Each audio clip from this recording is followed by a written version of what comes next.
Yesterday, the Supreme Court struck down a Republican-drawn congressional voting map that would have watered down the black vote. In a 5-4 ruling, the justices mandated the state legislature to draw a second district that gives black voters the opportunity to elect representatives of their choice. Conservative Justices Roberts and Kavanaugh joined the three liberal justices in handing down what is being categorized as a big win for the Voting Rights Act of 1965. In the decision, Roberts wrote, quote, "Our opinion today does not diminish or disregard these concerns.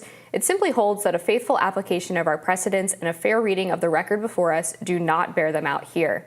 Alabama state lawmakers will now have to go back to the drawing board. As they should. When I look at the congressional maps in Alabama, I think about 27% of the state's population being made up by people who are black. And I look at these districts, it's so obviously gerrymandered. So you have Birmingham and Montgomery in the middle of the state, and then you have a district that is southwest of those two cities. That is where the majority of the black population is, and they have a huge cutout for Congressional District 7. That is the one that is the main concern. It is the only majority black district in the state, despite nearly 30% of the state being black. So there are a lot of much smaller districts that are cut that are not majority black. And so what they've done here is effectively, yes, given the black population one vote for a representative here. They have 7 districts, only one of them being majority black. I think this is a fair ruling because I believe this gerrymandering was a clear effort to dilute the black vote in the state of Alabama. And it was drawn by folks that are not representative of the population. When you have gerrymandering that is done for the explicit purpose to dilute people on the basis of race, that is a situation where I think the Supreme Court should absolutely strike down that map and say you cannot do that. That is protected under the United States Constitution. That's discrimination. I was kind of surprised by the court's ruling on this, especially with Kavanaugh joining the majority. He's typically seen as a more conservative justice, but they've surprised us before. I mean, Gorsuch voting, for example, to make gender identity a protected category under discrimination law was something that surprised conservatives as well. In this case, I wonder, was the map drawn with the intent of discriminating based on race, or if they were doing this for political purposes? Because we see gerrymandering all across the country that is drawn in an attempt to not dilute based on race, but to dilute based on political proclivities of the districts that are voting. So that would be the distinction that I'm curious about here. You're obviously more up on the case than I am.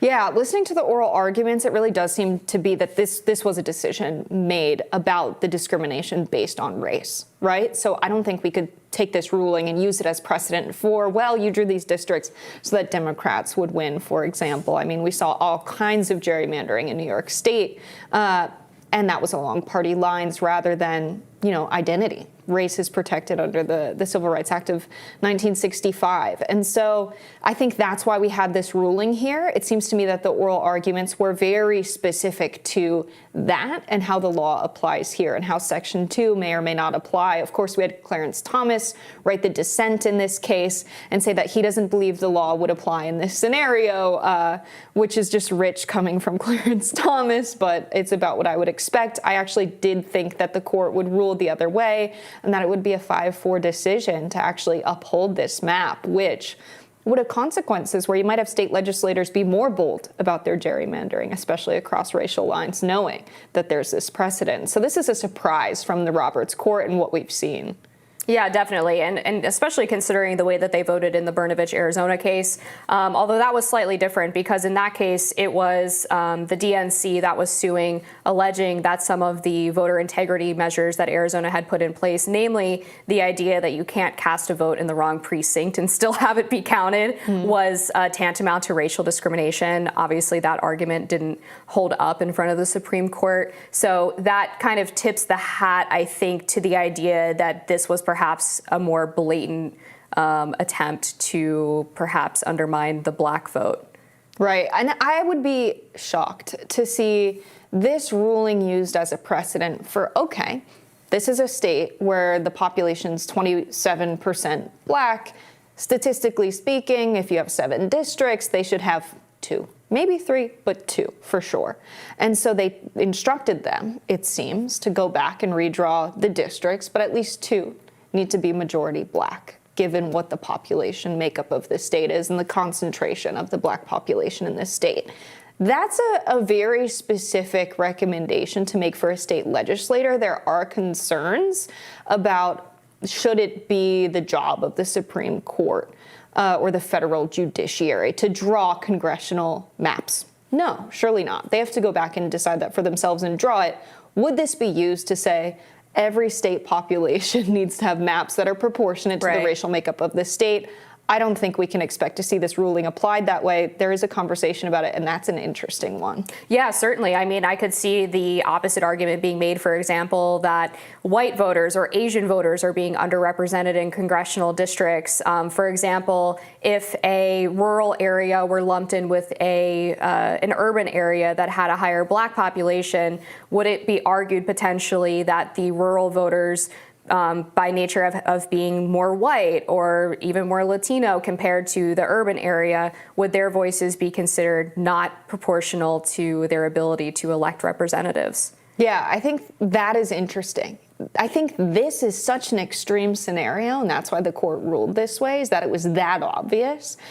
And maybe if we heard another case like the one you described, which is a common problem with gerrymandering, where they're cutting out a proportion of an urban area, adding in the rural area, typically we see the racial lines falling where we have majority white rural areas, majority black urban areas in states. Could you make the argument that this was racial dilution in that case as well? I don't know if we'd see the court rule the same way if a case like that was heard by them. I could see that being something brought up by Stephen Miller's organization, America First Legal. I mean, that's the kind of thing that they've been doing. And I'm from Maryland, the 6th District, which has been sort of historically lumped in. Western Maryland has been lumped in with Montgomery County, which is a DC suburb and trends very, very Democrat, whereas Western Maryland is very, very conservative.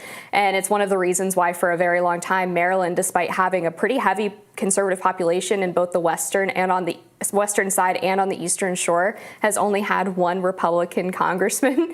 And the 6th District was recently redrawn in a way that made it slightly more favorable to conservatives, but still has Garrett County and Frederick County in with Montgomery County, making it incredibly difficult for those voters to elect a Republican. So I'm just against gerrymandering in all forms, and I hope we can get rid of it over the next few years. But the Supreme Court has been so reticent to really do much about it until, I guess, now. So we'll see what happens. Yeah, I'd be interested to see more gerrymandering cases of different nature than just this very clear-cut racial case, because it's very obvious what they're doing with the gerrymandering to maintain power. All right, we've got more Rising after this.